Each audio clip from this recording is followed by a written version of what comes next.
¿Qué tal? ¿Cómo están? Me da mucho gusto encontrarnos de nueva cuenta en la Feria Internacional del Libro Internacional del Libro, la Feria Internacional del Libro Universitario, en su modalidad virtual que organiza la Universidad Veracruzana. Sean bienvenidas, sean bienvenidos a esta sesión. Y hoy tenemos y damos la bienvenida con mucho gusto a Lunaria Editores. Nos da realmente un placer que una editora como Lunaria se encuentre aquí en nuestra feria. Y vamos a hablar, o más bien nos van a platicar de un libro que yo creo que marca las pautas esenciales para este siglo XXI, que tiene que ver con las cuestiones psicológicas, que tiene que ver con feminismo, que tiene que ver con la participación de la sociedad civil, qué es lo que se depara, qué es lo que hacemos como sociedad, no solamente en nuestro país, en Estados Unidos o en el mundo también, qué es lo que está pasando. Y para eso tenemos una gran pensadora el día de hoy, el libro de una gran pensadora que es Charlene Spregnack, y su libro que se va a platicar en esta tarde, en esta ocasión, se llama La promesa de una política verde. La verdad, los invito a que nos acompañen para escuchar, para conocer de este libro y de este pensamiento importantísimo para el siglo XXI. Y para ello, pues le voy a ceder los micrófonos, la imagen también, a Jacinto Martínez, que forma parte precisamente de Lunaria Editores y que también participa otra editorial que es de Astilleros Libro. Pues bien, Jacinto, bienvenido.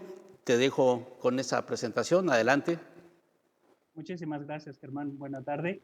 Pues antes que nada quiero agradecer a la Feria Internacional del Libro Universitario en su versión digital por abrirnos este espacio, ¿no? Para compartir esta novedad que estamos lanzando en Lunar Ediciones en colaboración con el Astillero Libro. Un agradecimiento especial para Jacqueline Alemán, que nos ha apoyado en la coordinación de la presentación. Como dije antes, bueno, al astillero, a Ruth y a Álvaro, que hemos trabajado de la mano en este proceso. Por supuesto, a las presentadoras que me acompañan, Ruth y Ciania, y al público que desde tus casas, ya sea en vivo o eventualmente van a ver alguna repetición de esta presentación. Primero voy a leer una pequeña semblanza de Ruth y de Ciania, que van a estar comentando. Eh, Empiezo con Ruth, que ella nació en 1981 en la ciudad de Torreón. Escribe, edita y hace gestión cultural en literatura y promoción de la lectura. Es licenciada en lengua y literaturas hispánicas justo por la Universidad Veracruzana. Ha sido directora de librerías, coordinadora editorial y de literatura a nivel municipal y estatal en distintas administraciones. Actualmente es bibliotecóloga en el Museo Arocena desde el 2017 y a la fecha, y es fundadora y editora de El Astillero Libro. Muchas gracias por acompañarnos, Ruth. Ciana Mariana, ella es poeta y escritora. Ha publicado De las cosas que vienen de la nada y otras inmediateces, publicado por 400 elefantes en Nicaragua en el 2010. Fue traducido al inglés. Linajes y anarquías por Elefante Editorial en el 2013, aquí en México, así como en diversas antologías de poesía femenina. En el 2013 fue mención del premio Dolores Castro por su trabajo narrativo, Cuentos y bollitos para una niña, publicado también por Elefante Editorial en el 2016. Ella es maestra en Historia por la UNAM y doctora en Letras Modernas por la Universidad Iberoamericana, donde también es docente. Es curadora de arte y crítica de cine. Su tema de investigación y sus escritos se centran en los sistemas de representación que vinculan el lenguaje, el erotismo, el arte, la violencia y la sacralidad. Suele dividir su vida entre la academia, la escritura y la maternidad. Muchas gracias, Enio, por acompañarnos. Y bueno, para entrar en contexto, voy a también a leer una pequeña semblanza de Charlene Spredna, que es la autora de este título que hoy nos reúne y que, bueno, estamos muy contentos de estar lanzando en este mediados de año. Charlene Sprednak es profesora del Instituto de Estudios Integrales en California. No solo es una ferviente crítica de la deconstrucción postmoderna, sino una ávida estudiosa de las diferentes tradiciones orientales. Nació en 1946 en Pensilvania y es una de las principales voces de los estudios ecofeministas modernos. Es considerada una de las pensadoras más importantes de nuestra época y sus obras han sido una gran influencia para el movimiento ecologista en Estados Unidos, así como para la creación y desarrollo del Partido Verde en su país. Sprednak ha sido nombrada como una de las 100 ecoheroínas de todos los tiempos y sus escritos son parte de la estructura que sostiene el pensamiento de la conciencia ecológica, puente que de manera elocuente conduce hacia la comprensión profunda de los aspectos espirituales que, aunque aparentemente ausentes, se encuentran en la base ética del activismo social y político. Entonces, en Lunaria Ediciones, el año pasado decidimos ponernos en contacto con Charlene para proponerle la traducción y reedición de este libro, que valga como contexto. Originalmente se escribió como una pequeña ponencia para la Schumacher Foundation, que es, bueno, una organización ambientalista a la que ella pertenece, en el año de 1981. Ustedes dirán, bueno, eso tiene muchísimo tiempo, cabe una reedición de un libro que se enfoca en asuntos tan puntuales tanto tiempo después. Y esa es una pregunta que justamente Charlene me planteó cuando yo le hice la propuesta. Y bueno, 35 años. Y cuando hicimos la valoración con Ruth, que pues estábamos planteando la coedición, pues discutíamos que los temas a los que se refiere la autora en este ensayo largo son lamentablemente sumamente pertinentes y sumamente pues actuales. Es decir, ella se refiere a diferentes aspectos y problemas económicos, ecológicos, sociales, que ella, saliendo de una década de los 60, de los 70, que fue un momento marcado por todo el movimiento hippie, por así decirlo, y que eso dio gran impulso al activismo social y ecológico, pues tenían unas ideas de que estaban como a las puertas de una gran transformación ecosocial. ¿Cuál fue su sorpresa? Que 35 años después, aquella ponencia que planteó en su momento revelaba carencias, problemas y crisis que se mantienen en la actualidad y que no solo se mantienen, sino que algunas se han agudizado gravemente.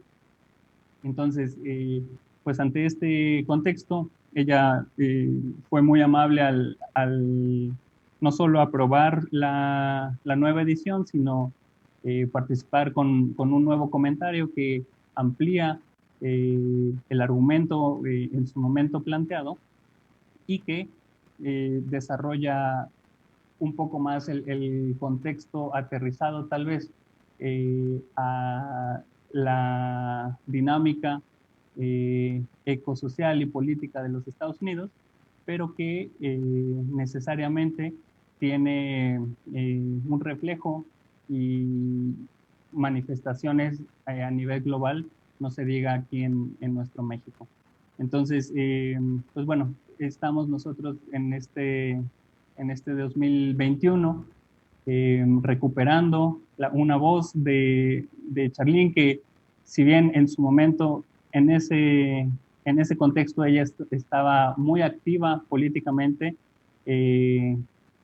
porque como se mencionó antes, bueno, ella fue una fundadora del Partido Verde en los Estados Unidos. A partir de ese momento se ha desviado un poco de ese activismo ecosocial y político, pero que eso no le resta importancia y pertinencia a un discurso que nos establece la obligación de repensar de manera importante cuáles son el contexto actual, real en el que vivimos, no solo para mejorar nuestro presente, sino para establecer un mejor futuro digno de ser vivido, como dice ella.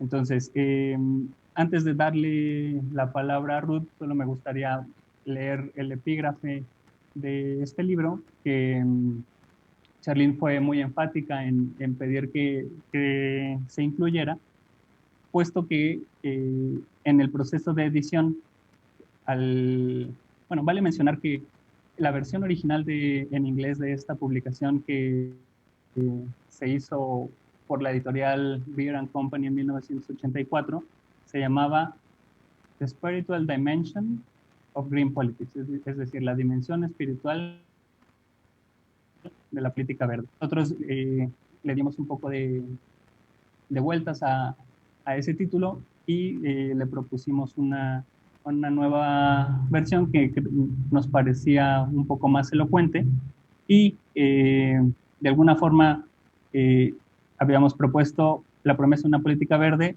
en minúsculas. Y ella, muy consciente de lo que implica los alcances de su activismo político, enfatizaba la necesidad de que la verde o la V del verde fuera en mayúscula. Yo le decía, bueno, ¿por qué? Y ella me contestó y me dijo que por favor incluyéramos este epígrafe, puesto que podía aclarar algunas de estas interrogantes. Dice así: en muchos países el activismo ambiental se le ha asignado el epíteto verde. En contraste, la política verde, con la inicial mayúscula, refiere a una orientación política que nació en las décadas de los años 70 y 80 del siglo pasado, cuando se formaron la mayoría de estas agrupaciones partidistas en el mundo. Y es que la política verde va mucho más allá del activismo medioambiental. Se trata de un análisis comprensivo e inclusivo que se enfoca en todas las áreas de la política pública y cuya plataforma política se fundamenta en 10 conceptos clave, y enumero: sabiduría ecológica, no violencia, justicia social, democracia de base, descentralización, economía comunitaria, feminismo, respeto a la diversidad, responsabilidad personal y global y sostenibilidad. Entonces, estos conceptos que intenta integrar la política verde con mayúscula nos dan pues un área de cultivo de esa sociedad que podríamos decir es deseable, pero pues la realidad una y otra vez nos espeta con su dureza, que parecen ser pues ideales que son difíciles de alcanzar. Eso refuerza la pertinencia de una publicación como la que estamos impulsando hoy, y que creemos que es un discurso, un manifiesto, un refrendo de esta necesidad de conocerse, ¿no? De conocernos como individuos, como familia, como sociedades, como comunidades, y cada uno desde nuestras trincheras poder hacer nuestro aporte y sembrar las bases para una sociedad mucho mejor. Entonces, Ruth, te cedo la palabra y te reitero el agradecimiento por la participación en la edición y la difusión de este proyecto. Muchas gracias. Gracias, Jacinto. Pues yo estoy bastante contenta de que podamos concretar esta primera presentación. Además, en la Feria Internacional del Libro de la UB, que es donde estudiamos ambos. Entonces fue también una gran sorpresa saber que sería, aunque fuera en línea, que sería a través de este medio. Pero realmente la edición de este libro ha sido como una sorpresa tras otra, bastante grata, todas, ¿no? Cada una de ellas, porque así a manera anecdótica y solo de introducción, les cuento que el Astillero Libros comenzó como una librería hace 7 años. Tenemos desde hace más años, desde hace 14 años, una agencia de servicios editoriales, pero desde hace poquitos años, como 3 o 4, teníamos pues la necesidad y queríamos empezar a publicar libros que ya como un sello, pero en el que pues era como una actividad más entre otro montón de actividades de lo que hacemos, ¿no? y los que estamos involucrados pues también nos dedicamos a otras cosas. Entonces hemos dejado que los textos editados fluyan un poco por las coincidencias, pero siempre como eje los temas que nos mueven en la vida, ¿no? Que pues han sido temas sociales, entre ellos el feminismo, y también ecológicos y espirituales. Entonces, pues por ello mismo teníamos 2 títulos anteriores, más sociales, sobre mujeres buscando a sus desaparecidos y sobre migración en el norte de México. Y estábamos preparando un texto budista, y ahí fue donde tuve contacto con Jacinto, que bueno, somos amigos desde antes, pero más bien como cruzamos estos intereses y le pareció que podía gustarme la idea de este libro en especial. Y pues bueno, ya al compartirlo conmigo y al leerlo, pues, o sea, no hubo una sola duda, ¿no? O sea, creo que más bien me hizo pensar bastante como en cómo estos temas que trata la autora, Sprednak, pues no los había encontrado, al menos no de este modo, entrecruzados en un solo texto, ¿no? O sea, que no estaban tan unidos, pero que además pues eran temas que a mí me estaban importando desde hace años y en otras autoras. Entonces también fue, después decidimos que escribiría el prólogo y bueno, me metió en un lío porque me parecía un gran reto. Y no pude más que hacerlo de manera como muy personal y desde esos gustos por estas temáticas, y como un diálogo también entre distintas autoras a las que quizá yo he llegado más desde el feminismo, pero que o sea, he llegado y luego ahondado en ellas precisamente porque no solo están en este tema, ¿no?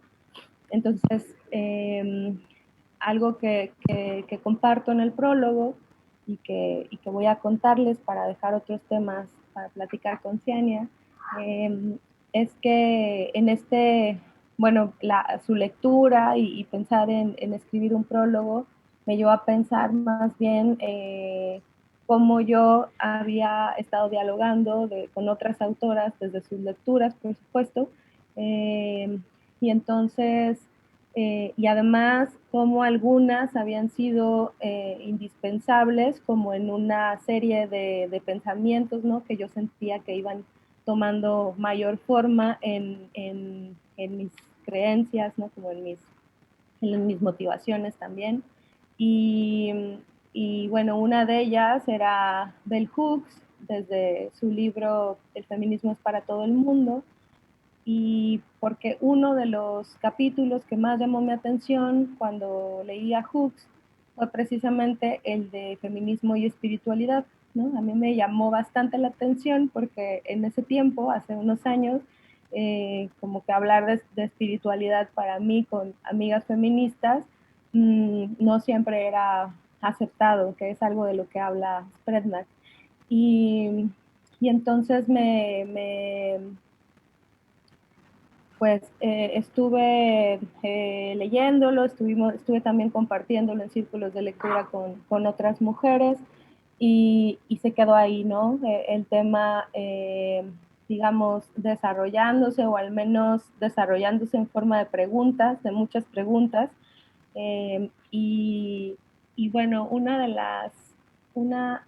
los elementos o de los rasgos del texto de Charlene Sprednak que me ha maravillado, ¿no? Desde la primera lectura, es cómo eh, desde una, en apariencia, simpleza, puede abordar como temas tan profundos, ¿no? Entonces, pues ese fue, digamos, el primer el primer cruce que hice con una de las autoras. Y con las otras dos, de manera breve, les cuento que fue con Donna Haraway y con Úrsula K. Le Guin. Donna Haraway, pues también desde la zoología, pero también desde la teoría, y Úrsula K. Le Guin desde la ficción o la ciencia especulativa, desde la literatura, pero como también ellas, y además me llama la atención, estadounidenses, y más o menos en los mismos años, ¿no? En los 80s, desarrollando una serie de textos desde distintos géneros literarios, en donde lo que más me llama a mí la atención, además de sus formulaciones, pues son como esta pregunta constante de que todo está partiendo de que todo está mal, ecológicamente y en las interrelaciones como humanos, como personas, y qué nos depara entonces el futuro, ¿no? Cómo hemos de vivir, cómo queremos que sea, y que bueno, en el prólogo que hizo para esta edición Sprednak, pues esto cobra mayor relevancia después de un año de pandemia. Entonces, pues fue muy nutritivo y fue eso, como dice Jacinto, como la pertinencia se iba encontrando en cada uno de los capítulos y en cada una de las frases, sobre todo en lo que es la segunda parte, como ya la propuesta, después de que describe un contexto en el cual están sucediendo, porque es que piensa esta propuesta, y después, casi a manera de manifiesto, lo que va a desarrollar y a plantear, y como les digo, de manera así, pues que parece muy, muy simple, pero creo que porque lo que tiene profundidad así es, ¿no? Es simple. Y bueno, hasta aquí voy a dejar ahora mis comentarios para pasar con Ciania y que podamos seguir platicando los tres si están de acuerdo. ¿Ya? Adelante, Ciania, por favor. Bueno, yo, ya que han dado un poco los contextos de la autora y un poco el contexto de la traducción de un libro que se escribe en los años 80, yo quisiera dar un contexto más bien de las ideas que plantea el libro y por qué un libro que se escribió en los años 80 sigue siendo pertinente hoy, o por lo menos sus ideas. Bien, el texto, no voy a hablar de él precisamente, o sea, en preciso, sino solo decir que trata tres temas o tres vertientes principales, que podremos hablarlo ecología, feminismo y espiritualidad, como Ruth hace un momento ha hablado de ello. Es interesante porque la primera gran crisis de lo que entendemos como la modernidad a partir del siglo XIX es 1968. Y a partir de la crisis de 1968 van a nacer una serie de partidos alternos, entre ellos los partidos verdes ecologistas.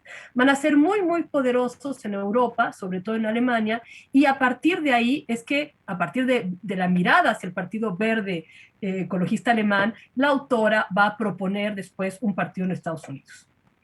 En Europa, después de la Segunda Guerra Europea, va a tener una crisis espiritual de tal magnitud que va a voltear a ver hacia las espiritualidades asiáticas. Y las espiritualidades asiáticas, a diferencia de la espiritualidad occidental, siguen teniendo una raíz importante con el paradigma agrícola, que es el paradigma, digamos, de base de casi todas las religiones.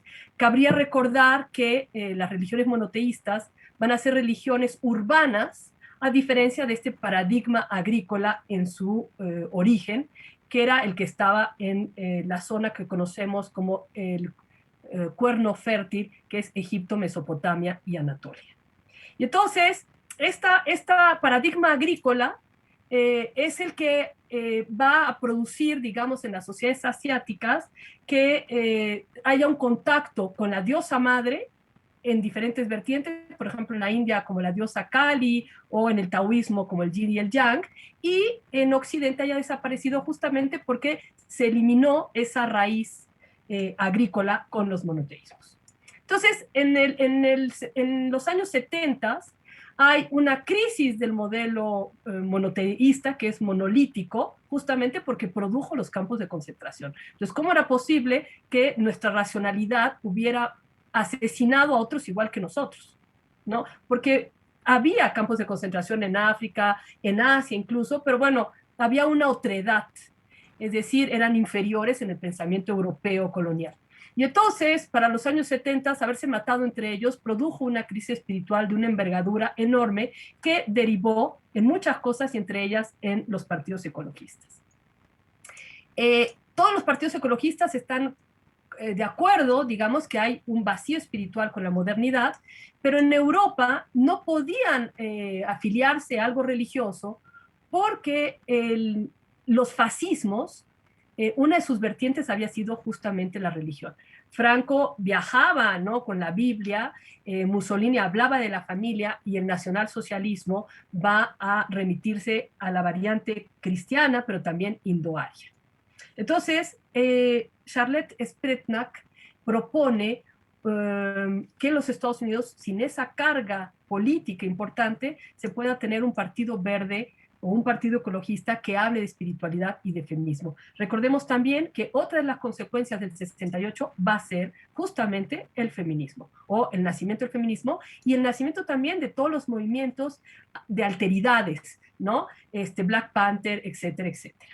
Entonces, un poco el texto está situado en este contexto donde lo monolítico se ha roto y entonces nacen variantes, el feminismo, la ecología y nuevas espiritualidades. Para los años 80, que digamos que creían que íbamos a seguir en esa misma evolución, hubo un cambio en la estructura económica, no solo con Margaret Thatcher, sino en el 84, en el 80, cuando se elige a Ronald Reagan y se bajan los impuestos a los ricos. Y entonces ese va a ser un cambio hacia lo que vamos a llamar después el neoliberalismo, y que en la pandemia, eso es en mi opinión personal, ha roto definitivamente. O sea, había indicios de que estaba moribundo antes de la pandemia, pero ahora con la pandemia está roto definitivamente. Entonces, el periodo neoliberal, que podemos decir que es de 30 años, es un periodo de acumulación de la riqueza en unas cuantas manos muy pequeñas, sobre todo esas manos que están vinculadas a las grandes multinacionales, que van a ser una economía extractivista, que van a contaminar los ríos sin importar. Las mineras no solo extraen de la tierra, sino contaminan los ríos sin ningún problema, donde van a matar a periodistas, a ecologistas, ¿no?, etcétera. Y nos encontramos también antes de la pandemia y durante la pandemia con que el sistema con quien se ha recrudecido es con las mujeres. Y entonces eso va a provocar, digamos, lo que conocemos como la cuarta ola, que es una conciencia feminista y quizás el movimiento más importante del siglo XXI. Con todos los peros que le podamos poner, yo soy alguien que le pone muchísimos peros, pero no podemos negar que es el movimiento más importante del siglo XXI. En ese contexto, este texto que habla de esto que estuvo como en impas durante el liberalismo, va a volver a ponerlo en la arena del ring, de la cual tenemos que hablar. Estamos frente a una crisis ecológica real, y sin embargo no queremos cambiar nuestras formas de vida ni nuestro paradigma económico. Entonces, lo que plantea la autora sigue siendo muy importante en ese sentido. Yo creo que hasta aquí. Muchas gracias, Enia.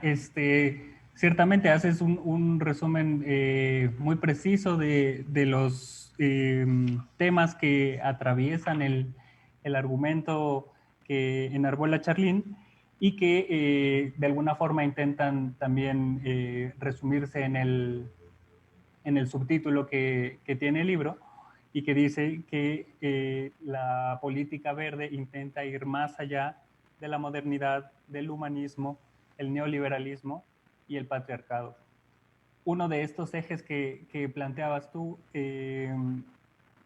es la cuestión de la espiritualidad, y que es importante porque, como decía, el título original de la publicación era justamente la espiritualidad o la dimensión espiritual en la política verde. Y esto va de la mano con el argumento de que justamente con la modernidad se establece un paradigma social mecanicista, dejando de lado una perspectiva social un tanto más holística, es decir, que toma en cuenta nuestro medio ambiente, que toma en cuenta nuestro espacio que nos contiene. ¿Quieres comentar? Sí, quiero decir una cosa que me parece importante y que quizás esa sea como mi crítica un poco al texto. La autora, claro, está en los años 70, hay una cosa que no le queda, que no es tan clara en los años 70 y que hoy en día es mucho más clara. Y es que el problema no solo es como un sistema mecanicista, o el problema no solo es que no tengamos espiritualidad como modernos, porque Asia conserva su espiritualidad en el sentido de una frase que pone de los Hopi, de que todo es espiritual, sin embargo también están sometidos y sumidos en una crisis existencial. Entonces, me parece que la crisis espiritual hoy podemos entenderla como de mucho mayor envergadura que incluso de lo que ella plantea, ¿no? Claro, sí, y el ejemplo de Asia que pones es ideal porque justamente, no sé, China o Japón o Corea son ejemplos que representan justo esta dualidad extrema. O sea, por un lado, sociedades imbuidas en su tradición espiritual, India podría ser también ahí, y que al mismo tiempo el sistema económico neoliberal es, o sea, a todo lo que da, ¿no? Entonces, pero efectivamente, tal vez esta perspectiva que podría pensarse en una dualidad blanco y negro y desatiende un poco los posibles matices que se han ido desvelando con los años, están basados en un idealismo, ¿no? En un idealismo que está fundamentado en esta pues recién salida de la década de los 60 en las que se dio una apertura a estas cosmovisiones y que afianzada por los años posteriores a la Segunda Guerra Mundial o a la Guerra de Vietnam y estas conflagraciones internacionales afianzaron en el mundo occidental pues esta necesidad de encontrar salidas y rupturas mucho más grandes y no pensar un poco en posibilidades de medios tonos, por así decirlo. ¿Quieres comentar algo, Ruth? Y pues aquí solo como para terminar de contextualizar, digo algo que no han leído los que nos acompañan, es que la propuesta de Sprednak en cuanto a espiritualidad también es peculiar o va ella a dar las pautas de lo que entiende por espiritualidad y va a desarrollar algunos conceptos en el sentido, bueno, uno que se aleja de la religiosidad, ¿no? La religiosidad como dogma o como algo con lo que nacemos, es nuestra tradición de acuerdo a una cultura o a una cosmovisión y en donde todo el tiempo ella va a estar planteando más bien que no hay, digo, no hay una fórmula que dé espiritual, ¿no? Sino que lo que propone es buscar tanto en las formas meditativas, en la danza, en los cantos, digo, pone una serie de ejemplos, aunque pueda haber otras que ella no conozca, y que también, o sea, es decir, como de la expresión física, pero también de la conexión con la naturaleza, ¿no? Y que en ese sentido, espiritualidad estaría, como ahorita mencionaba Graciania y como esta frase de los Hopi, como en todo lo que respiramos o en lo que somos cotidianamente desde que nos despertamos, ¿no? Entonces, pues nada más ahí para complementar esta idea. Claro, ya con base en esta, o sea, habiendo establecido lo que plantea Sprednak en su momento, que a final de cuentas hay que, nunca está de más reiterar que al final los libros y las ideas y los discursos no son en general una ley como para tomarse a la letra, sino al final lo que se está haciendo es sembrar una idea, sembrar una semilla a partir de la cual cada uno de los lectores, cada una de las personas pueda nutrirse, pueda formarse un propio criterio. Entonces, con base en eso me gustaría preguntar, tal vez un poco más aterrizado a nuestras dinámicas personales, si ustedes creen que realmente la espiritualidad y las posibilidades de las religiones con sus comillas y sus matices pueden en realidad llegar a ser una herramienta funcional que permita a la humanidad reintegrarse o reencontrarse con su esencia, ¿no? Tal vez retomando un poco las palabras de Charlene. Y si pueden otras herramientas, como las prácticas contemplativas que ella misma comenta, o experiencias con sustancias u otros mecanismos de expansión a la conciencia, permitir esta supuesta y deseada reintegración, si es en todo caso lo deseable. ¿Qué opinas, Ciania?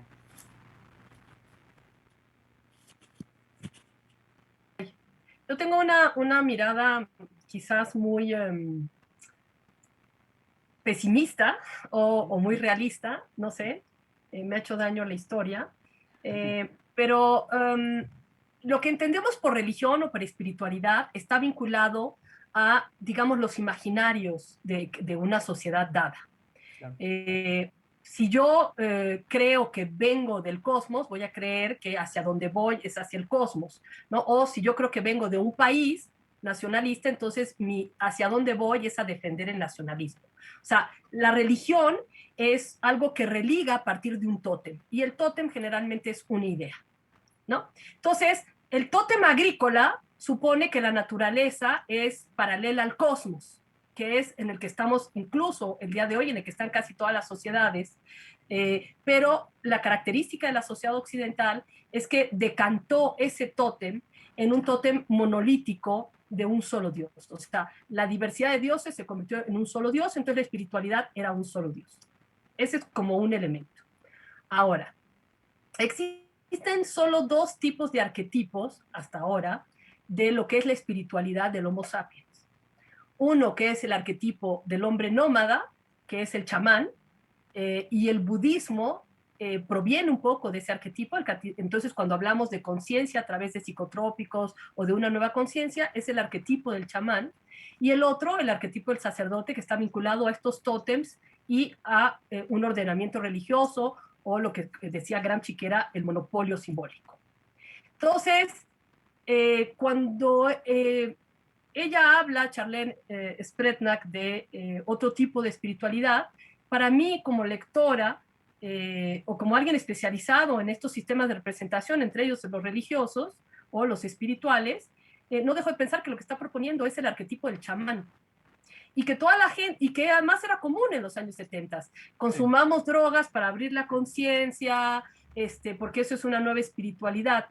Yo no creo que las drogas te den una nueva espiritualidad. Yo creo que uno tiene una espiritualidad y lo que hacen las drogas puede ser potencializarla, pero es un poco que se pensaba que uno se hacía poeta por consumir psicotrópicos. No, uno ya es poeta y puede ser que los psicotrópicos lo potencialicen, pero los psicotrópicos no producen nada nuevo, ¿no? Claro. Solo son potencializadores. Entonces, alguien que que no le interesa el mundo de la contemplación, puede tomar todos los psicotrópicos que quiera y seguirá sin interesarle el mundo de la contemplación, ¿no? Entonces, eso, me parece que hay que dejar de romantizar los psicotrópicos, por un lado. Y me parece que más bien debemos de enfrentarnos a qué nuevo tótem queremos, que implicaría una gran madurez de nuestra parte, porque implicaría el cambio de hábitos, no solo mecanicistas, sino nuestros celulares contaminan. Esto que estamos haciendo ahorita y mantenerlo en YouTube contamina. Entonces, realmente me parece que tenemos que cuestionar a fondo cuál es el tipo de sociedad que queremos, cuál es el nuevo tótem para volver a tener sentido en la vida, porque en lo que ha producido la modernidad es un sinsentido. No sabemos para qué acumulamos dinero u objetos. Totalmente de acuerdo. ¿Quieres comentar algo, Ruth, al respecto? Y a mí lo que me parece interesante de su propuesta, creo, es la parte en la que, asumiendo que estamos y que no podemos salir, digamos, de un sistema neoliberal, o sea, salir como sacar la cabeza, ¿no? Así, sino estás inmerso. Eh, no, o sea, la espiritualidad no como la salvación de todo, ¿no? O como el camino en el que vas a iluminarte y entonces ya no tengas que usar dinero para conseguir cosas, sino como una búsqueda, como eso, como esas búsquedas que ella propone personales o hasta un tanto culturales, porque es muy específica en algunos ejemplos y que, digo, yo, por ejemplo, desde la lectura me parece bastante lindo, quizás sí estoy romantizando, no sé, pero de todos modos me encanta la propuesta como de, por ejemplo, reunirse a compartir lecturas o a cantar o a meditar o a, ¿no? O sea, como estos grupos en los que yo, por ejemplo, no advertí como que hubiera una figura chamánica, pero sí entiendo lo que dice Ciania desde la historia de las religiones, o desde sus representaciones, pero sí como, o sea, híjole, quizá como solo como hasta como un aliciente, ¿no? O un algo que en este carro y en este ritmo al que vamos, que es o sea, como tan atroz y con tanta velocidad, como bajar a través de estas experiencias, o sea, búsqueda de experiencias espirituales puede mejorar la vida, o sea, y no sé, también lo digo de manera muy personal, porque así lo vivo yo, ¿no? Pero, pues eso es mi comentario.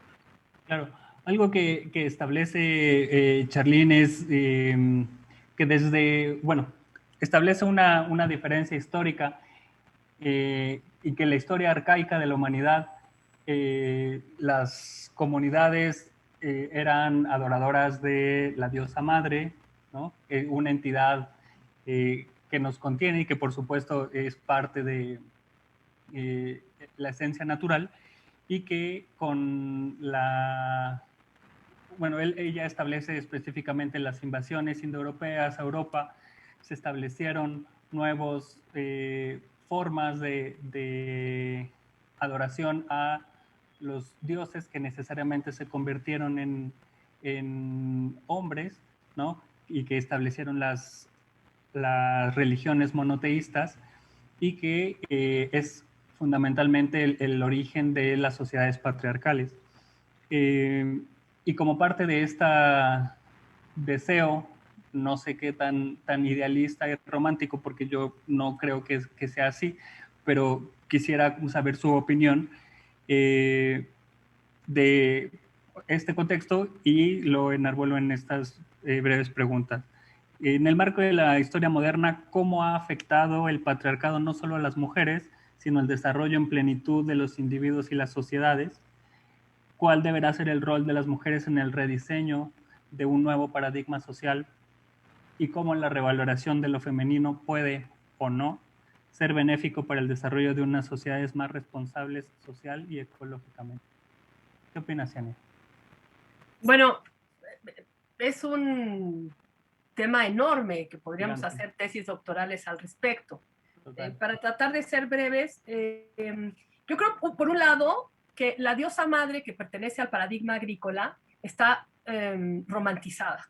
Sí. El sistema de la diosa madre debió haber sido, era una religión astral y era una religión absolutista, es decir, todo había que hacerlo a partir de los dogmas de las estrellas. O sea, no era la belleza como de repente pensamos. Y cuando las invasiones, tanto semitas como indoarias, porque no hay que olvidar que la historia europea ha eliminado las invasiones semitas como parte de su discurso histórico, entonces son invasiones semitas y invasiones indoarias, aparece la figura del guerrero y el arquetipo del guerrero. Y después el guerrero, digamos, se va a convertir, ¿no?, en el héroe, por un lado, y en el rey, por el otro, y el sacerdote, de donde suponemos que nace el fenómeno patriarcal. Lo que sí estamos seguros en términos históricos es que en el 500 antes de la era cristiana, cuando se empieza a escribir los elementos de la Torá, los primeros elementos de la Torá, entonces ahí sí hay, en términos de escritura, un texto que habla de un solo Dios masculino, donde está definitivamente borrada el elemento femenino y la naturaleza, ¿no? Pero lo que entendemos como patriarcado hoy no nace ahí. Eso es en términos simbólicos. Lo que entendemos por patriarcado hoy nace con la modernidad en el siglo, a finales del siglo XV, cuando el deslinde de tierras, cuando empiezan a deslindar las tierras y ese deslinde de tierras produce una migración del campo a la ciudad, produce mujeres que van a trabajar como sirvientas en las grandes casas y que van a vivir solas, produce jóvenes desempleados que van a empezar a violar en manada a esas jóvenes que viven solas y que el gobierno de esas ciudades va a callar esas violaciones en manada porque hay un acuerdo tácito, digamos, de los poderosos, que yo a ti te quité tu tierra, campesino, y a cambio te doy el cuerpo de la mujer. Ahí empieza, digamos, la estructura patriarcal moderna que hoy conocemos. Empieza con el sistema capitalista. Y esa estructura patriarcal lastima tanto a hombres, o sea, un patriarca no es un hombre, la estructura patriarcal es una estructura y el patriarca es un arquetipo. Y esto lastima tanto a hombres como a las mujeres. O sea, en un mundo de desempleo, ser el proveedor, si toda tu masculinidad está basada en que tú tienes que ser el proveedor y yo estoy desempleado, se acabó mi masculinidad entonces, dejo de ser humano. Entonces, yo creo que hay que entender que el sistema capitalista, con su estructura patriarcal, lastima a hombres, mujeres, quimeras y niños, ¿no? Sí. Y a animales y plantas, ¿no? Si nos vamos más lejos. Claro. ¿Quieres comentar algo, Ruth, al respecto? Sí, que además esto que mencionas, Ciania, es algo que menciona también Spreadnak. O sea, habla precisamente de que el patriarcado afecta a ambos géneros y a la naturaleza, y igual, ¿no? Como a los animales, a las plantas, a todos como sistema, y que también, digo, algo que a mí me gustó también es que en ese tema, o sea, que además es bastante complicado por todas las aristas que pueda tener o desde donde se pueda abordar, que es la desigualdad entre géneros. Spreadnak no se mete y no responde o no tiene la respuesta, sino que, y es algo que digo en el prólogo, va a decir que al género masculino le haría muy bien también cuestionarse y preguntarse y buscar sus propias respuestas, ¿no? Que a la pregunta que hace Jacinto, yo creo que me quedaría con eso en esta parte del libro. O sea, creo que por el grado de opresión histórica que hemos tenido las mujeres como género, ¿no? Como categoría, pues nos ha sido, digamos, casi una necesidad preguntarnos y cuestionarnos como si queremos seguir viviendo las mismas formas, y si no, entonces cuáles son los sustitutos o cuáles son hacia dónde iríamos. Y que cuestión de privilegios, a lo mejor a los hombres les costaría un poquito más, pero que yo creo que para allá van, ¿no? O sea, y que del momento en el que sí tengamos los géneros que sean, pues, apertura para no solo para cuestionarnos, sino para ir respondiendo y igual en las respuestas equivocarnos y a manera de prueba y error irlo haciendo un poco mejor o un poco más amable para todos, pues será que también el asunto mejore para todos, ¿no?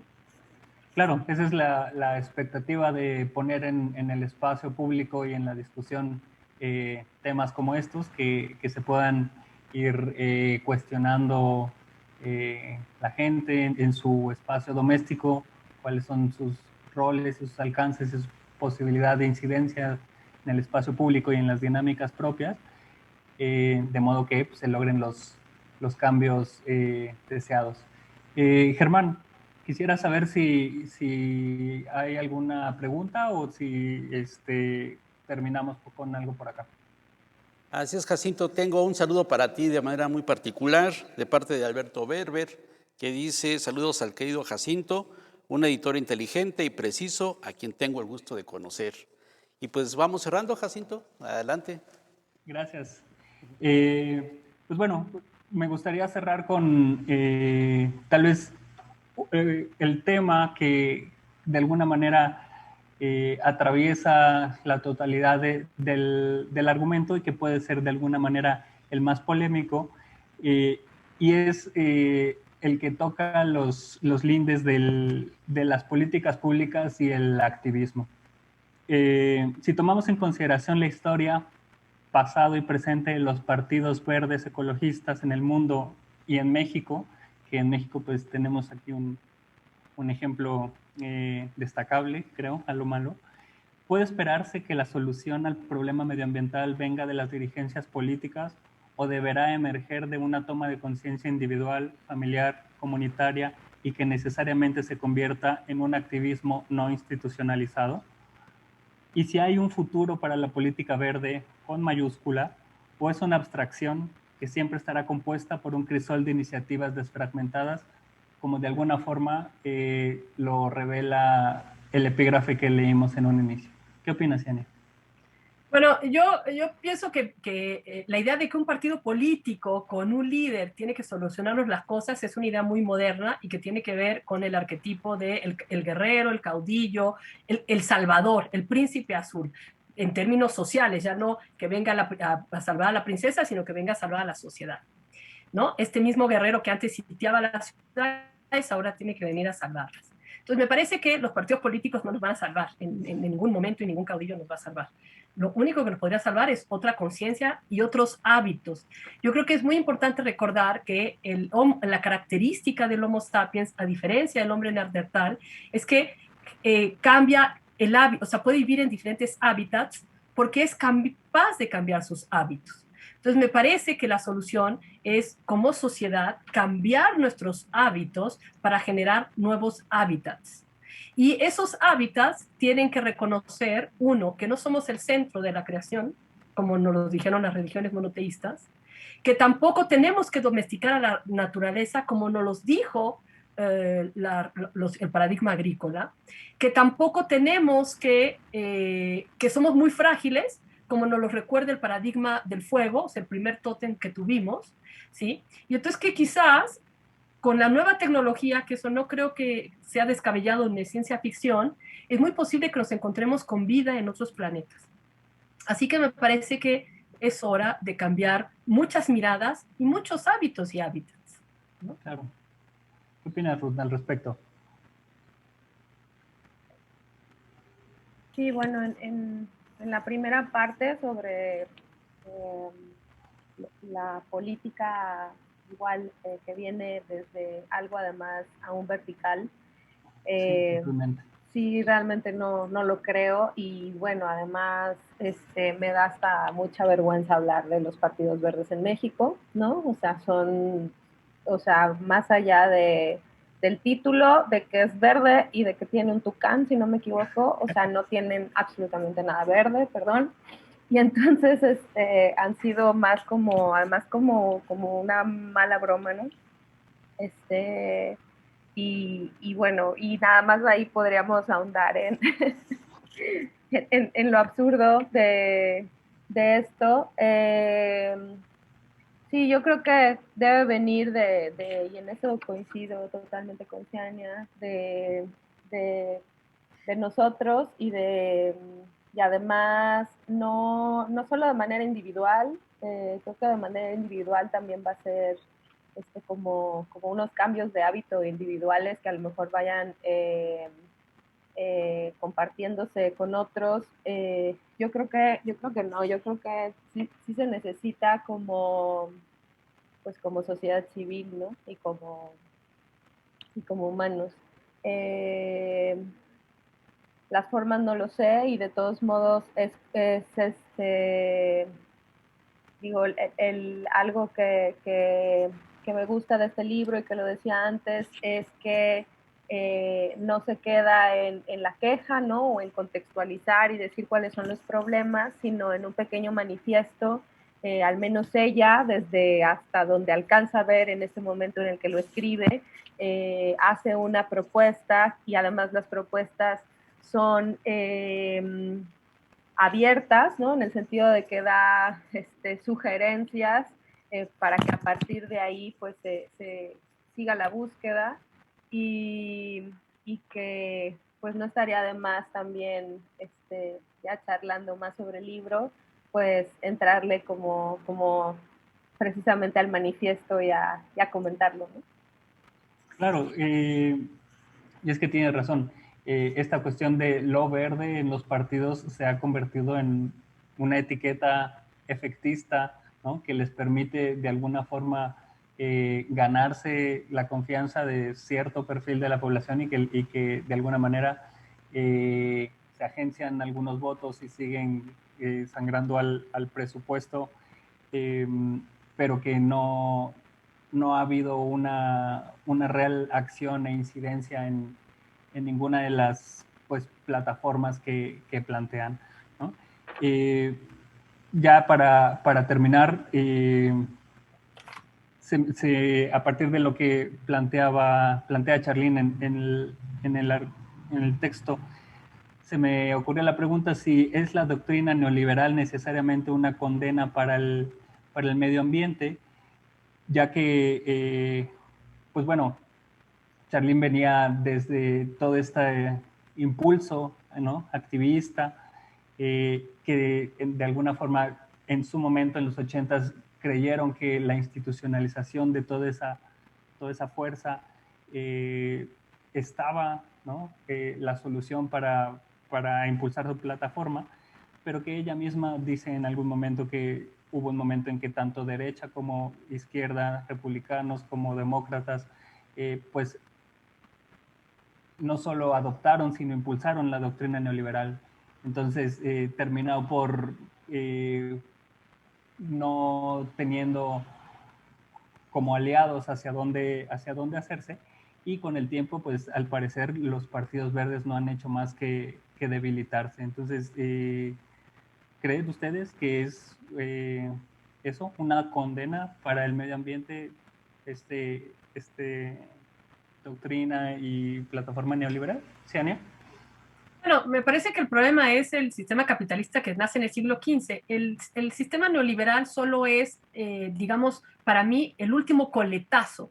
Había una crisis muy importante a finales de los 70 que produjo el 68 y de alguna manera para torear esa crisis nace con los Chicago Boys, ¿no? Que primero se implementa en Chile y después en Inglaterra y finalmente en los Estados Unidos, ¿no? Está lo que después sería la doctrina neoliberal.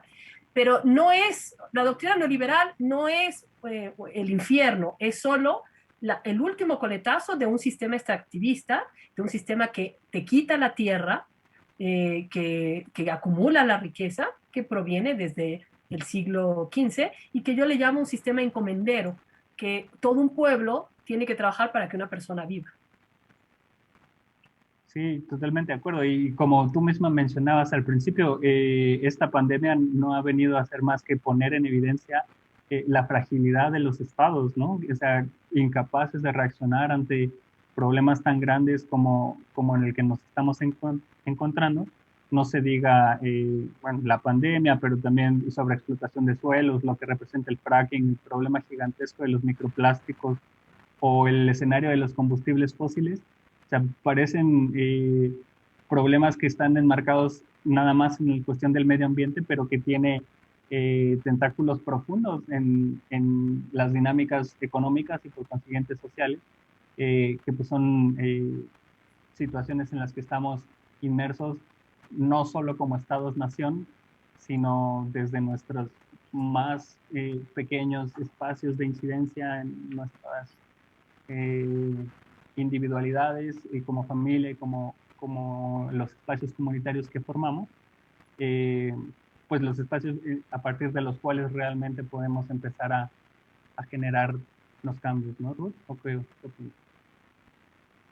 Sí, además, digo, ahorita de bote pronto recordaba pues lo que ha pasado hace 2 semanas, si no me equivoco, con estas elecciones y cómo en Michoacán, ¿no? Grupos indígenas niegan, o sea, se manifiestan en contra de las votaciones como un sistema que no los representa y exigiendo además la autonomía de sus pueblos, ¿no?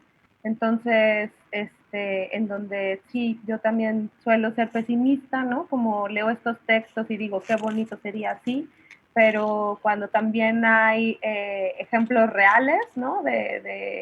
Tanto de activismo como este caso, que a mí sí me sorprendió muchísimo y que, pues bueno, finalmente son formas de decir que sí hay maneras, ¿no? Sí. Claro, bueno, pues se nos acabó el tiempo. Les agradezco muchísimo, Ciania y Ruth, por sus palabras, por sus reflexiones al respecto de esta publicación. Y pues bueno, no está nunca de más enfatizar que, pues como lo dice el mismo título, eh, la promesa, ¿no? No se concreta hasta que hay acciones, ¿no? Del otro lado, ¿no? Se pueden prometer muchas cosas, pero la concreción de las iniciativas, de los deseos, de los ideales, está realmente del lado de los individuos y a final de cuentas este pequeño texto en forma de manifiesto no es más que eso, un llamamiento a la reflexión y a invitar a la gente a ser un actor activo en la formación de el mundo, de la sociedad, del paradigma en el que quiere vivir. Muchas gracias, Enya y Ruth y Germán. Muchísimas gracias por su tiempo. Gracias Jacinto. Antes de despedirnos, me gustaría que nos dijeras dónde puedes conseguir este libro. Claro que ¿Dónde sí. está?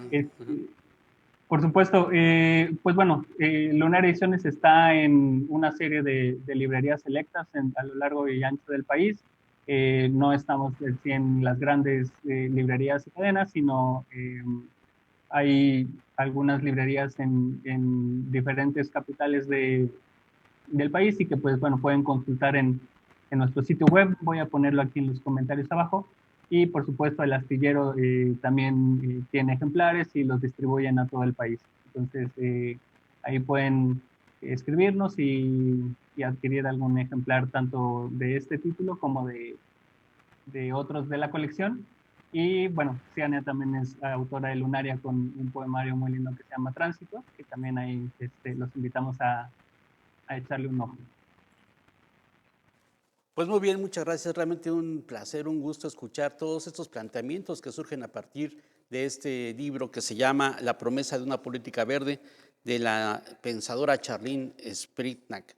Realmente muy interesante y sobre todo cómo lo desglosaron y cómo nos lo plantearon tanto Ruth Castro como Cianya Mariana, así como también el propio Jacinto. Muchísimas gracias, lo cual nos demuestra que nuestra sociedad va más allá de nosotros los pobres y ustedes los ricos. Hay muchas cosas de por medio para crear una buena sociedad, para hacer cambios. Y como bien lo dijo Cianya, me parece importantísimo, cambiar hábitos para tener mejores hábitos. Bueno, muchas gracias. Nos vemos en otra ocasión en nuestra FILU virtual, la Feria Internacional del Libro Universitario, que organiza la Universidad Veracruzana. Recuerden que estamos en FILU virtual, estamos ahí en Facebook Live y también en YouTube, en FILU virtual, también nos pueden buscar, y la plataforma filu.v.mx.